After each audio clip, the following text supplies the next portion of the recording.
There's actually a fairly simple tool that you can use to determine the appropriate treatment method for a certain kind of risk, and it's based on frequency and severity. In fact, I call it the frequency and severity table. It looks in 4 different quadrants of risks at high frequency, low frequency, high severity, low severity. So let's look at all 4 quadrants.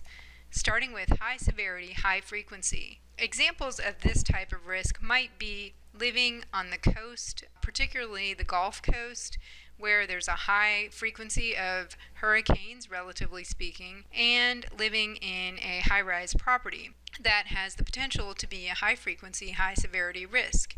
Also, obstetricians and orthopedic surgeons are considered somewhat high frequency and high severity in terms of their exposure to lawsuits. So for these types of risks, what we generally say is that you should avoid them, and also, to the extent that you can, control them. So for example, trying to protect your property in the event of a hurricane and trying to run as many tests as possible and do various things to prevent lawsuits as an obstetrician or orthopedic surgeon. So these kinds of risks really can't always be avoided, and if at all possible, they should be transferred, but they tend to be extremely expensive to insure. The second category is the low severity, high frequency risks. These risks are losses that happen often, but when they do happen, they're not very severe. Things like employees stealing, particularly stealing things that are of low value, like pens and pencils and maybe food at a restaurant. For these kinds of risks, you would tend to just control them. They do happen often, so you want to limit the frequency of these kinds of losses by trying to communicate to employees that they shouldn't steal these things, and possibly even installing cameras to monitor whether or not they have taken these items. But in the end, it's best to just retain them after you've controlled them to the extent possible. They don't make sense to insure because they are high frequency and therefore predictable, and you would just be trading dollars with the insurance company if you insured them. Then there are the low frequency, low severity risks.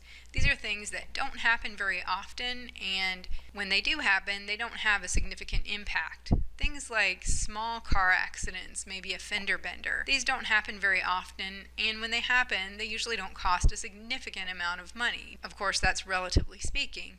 But for most of us, we carry a $250, $500, or even $1,000 deductible on our collision coverage, which means that we retain.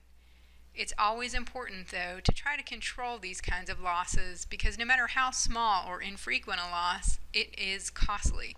And then last, there's the low frequency, high severity exposures. These are, remember, the best insurance buys, as we've already talked about.